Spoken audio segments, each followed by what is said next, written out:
In fact, I was talking to a friend recently and he told me they have 2 containers, they have cars that they abandoned at the port for over a year. Because what they are going to use to clear is almost equal to the value.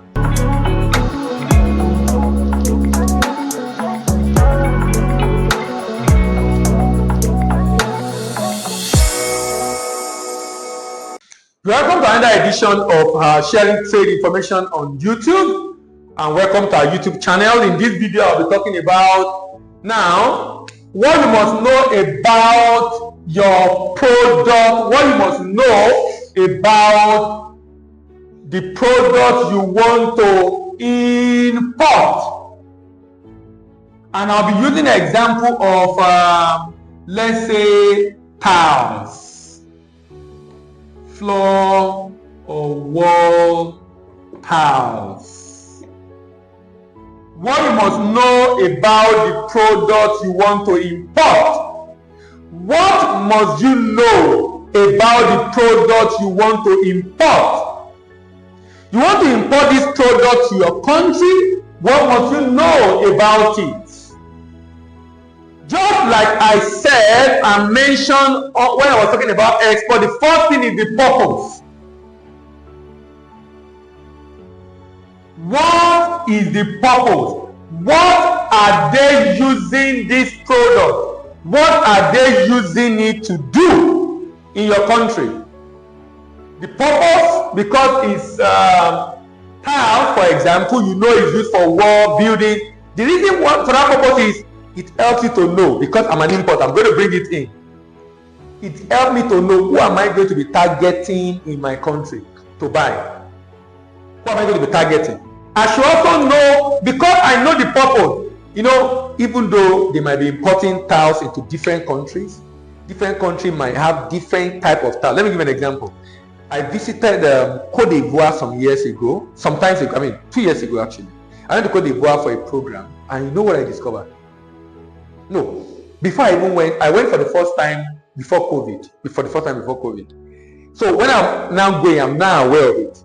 You know, if you look at the socket in Cote d'Ivoire, in Nigeria, for example, you see this socket with 3 pins. 3 pins. This kind of pin is what you see in Nigeria mostly. But in Cote d'Ivoire, you know the one you see? You see 2 pins round. 2 pins round. In fact, when I got there, I have to go and buy an adapter. They have 2 pins to enter the wall, and they have 3 sockets for me to be able to plug my laptop and phone to charge when I was in the hotel. Now, I'm saying that even though it is tiles you are importing into Nigeria, what kind of tile does Nigeria buy? What kind of material, what kind of size, what kind of color is commonly imported into Nigeria? So you must know the purpose, and number 2, the parameter. The parameter, specification. What kind of tiles? The thickness. What kind of tile? The color. What kind of tile? The type. All these. I need to know the parameters of the tiles being imported into my country. The parameters. Now, I need to know the potential demand. Now, you might need to go to the website of government in your country. In Nigeria, for example, you can visit National Bureau of Statistics. I don't know if Custom does not make it available. I'm not sure if CBN makes it available, but MBS makes some of this data available. You need to be able to know what is the volume, and not just them. You can go to trademark. www.trademap.org. So if your country is like Nigeria, where everybody is hoarding the data, I don't know why they are hoarding it and not allowing people to have access to the data. If that's the kind of country you are, then go and check this. Now, this will give you an idea of the volume of import into your country. Now, what does that do for you? When you have an idea of the volume of import into your country, it lets you know, and then you now investigate who are those that buy. So tiles, who are those that buy? Most likely those that are into building and constructions, developers, real estate businesses. Those are the people that buy. You now have to be able to know how you want to reach them and be able to tell them and market to them the product you are bringing into the country. The product you are bringing into the country. Very, very important. The purpose, the parameter, the potential. And because by talking to this potential market, I'm already jumping to purchasers. So with the potential, you know there's a demand in your country. With purchaser, you know those that buy in your country. And you already know what they are using it for. But another very interesting area I want to talk about, probably spend a little time on it, is I'll push it there, but let me put it here first. Paperwork.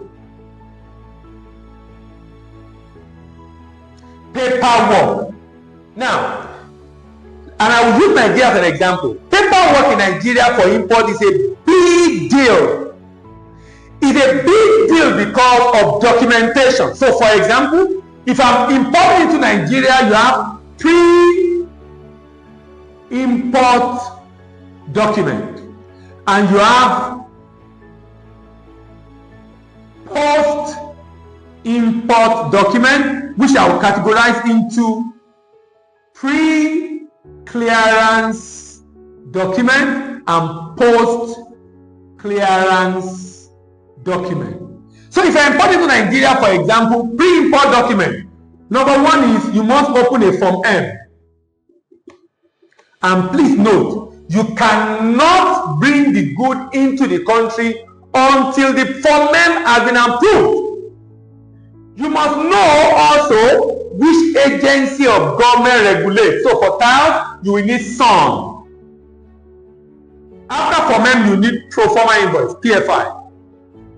Then you need SON. It's called product certificate. Product certificate. Now, how do you get this product certificate? Your supplier will invite agent of SON.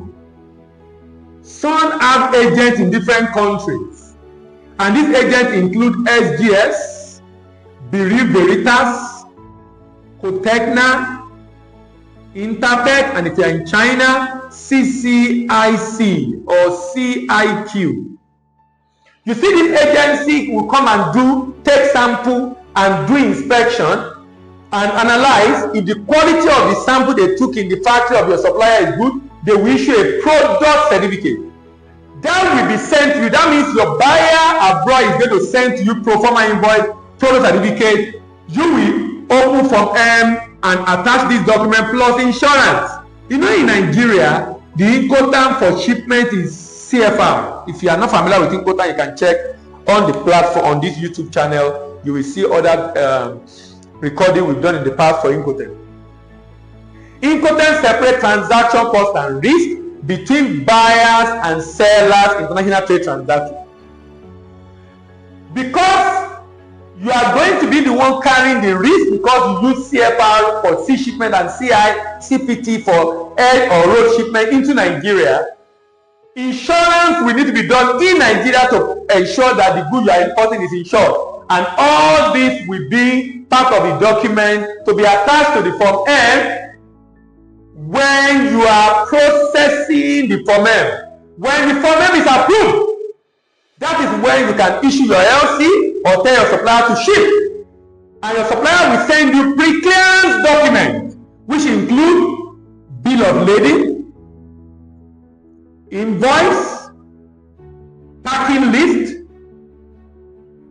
manufacturer certificate, SONCAP certificate. SONCAP is Standard Organization of Nigeria Conformity Assessment Program. Now, remember when you were bringing in the goods, when you went to do the shipment, you got the agent of SON, which are these, to go and do inspection and issue product certificate. Now that you're about to ship, they will come and check that what they inspected is exactly what you are shipping. If that is correct, they will issue a SUNCAP certificate. It's actually a conformity certificate, conformity assessment certificate.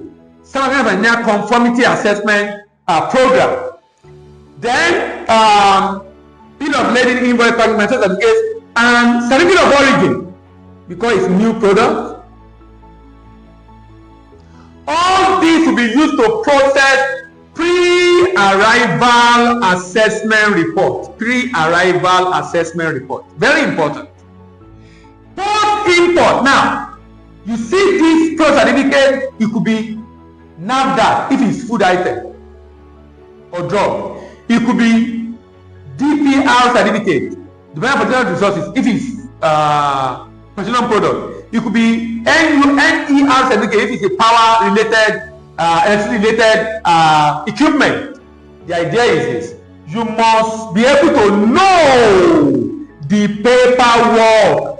No, remember I'm talking about what you must know before importing your item into Nigeria. What you must know about that. What are the peculiarity of that item? Post clearance. After I've cleared, I will need, particularly if I'm doing letter of credit or bill for collection, I will need to provide gate pass from the port. I will need to provide evidence of payment of duty receipt. I will need to provide custom endorsed PAR, pre-arrival assessment report, condom endorsed, and then of course there will be SGD. Single good declaration of custom. SGD, custom endorsed PAR, duty receipt, gate pass, among other documents already that came initially. All this will require to pay if I'm doing tenured LC or bill for collection, which is often tenured in Nigeria. Now, I'm not done. I've talked about paperwork. You then need to check. You are going to pay tariff, right? What is the pricing? Pricing stroke profitability. Pricing stroke profitability. Pricing stroke profitability. You need to know the duties and other taxes you will pay at the port and put it on top of the cost plus the dollar exchange rate issue and determine, is this product profitable to import into Nigeria? If you don't do this, sometimes people will bring in goods and sometimes they abandon it at the port. Because when they look at the cost of clearing, in fact, I was talking to a friend recently and he told me they have 2 containers, they have cars that they abandon at the port for over a year. Because what they are going to use to clear is almost equal to the value.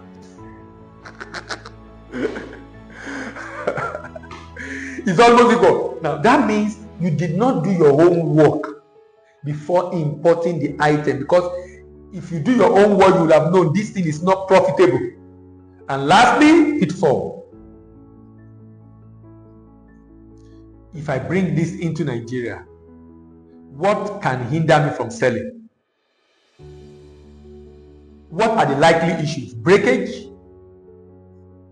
The product can break. The quality of the product. The size of the product. What are the pitfalls? I need to know. Anybody shipping tile, what are the likely issues that you encounter if you are into the business of shipping tiles? What you must, the must here is capital. What you must know about the product you want to import. If you are interested in export, I've done what you must know about the product you want to export. So in this video, what you must know about what you want to import. So let's go through it again. Number 1, I must know the purpose. What do they use it for in my country or in the country I'm importing into? I must know what they use for. Number 2, parameter. What are the quality specifications? For me to know parameter, I must be able to talk to the purchaser who will tell me what type do they import, what is the thickness, what is the color, and they are also letting me know what they are using it for the purpose. So purpose and parameter is in conjunction with the purchaser. Don't bring in a product that nobody is going to buy. Don't assume this is what they want to buy. Purchaser. Potential. What is the demand? How much people import it? The demand lets you know if there is a market. The paperwork, that's the one that took a lot of time. Everything I'm talking about here is all about the paperwork, the pre-import from pro forma invoice, pro certificate, insurance, and then the post-import pre-clearance bill of lading invoice, packing list, manufacturer certificate, certificate of origin, SUNCAP, post-import, post-clearance, gate pass, FGD, duty receipt, custom endorsed NXT. Then profitability, checking all the costs and the tariff to be sure it's profitable. And lastly, the pitfall, what can go wrong. I believe with this information, you are well guided next time you want to import into your country or into Nigeria, the issues you must put into consideration. Thank you very much for stopping by. See you in the next video. Bye for now.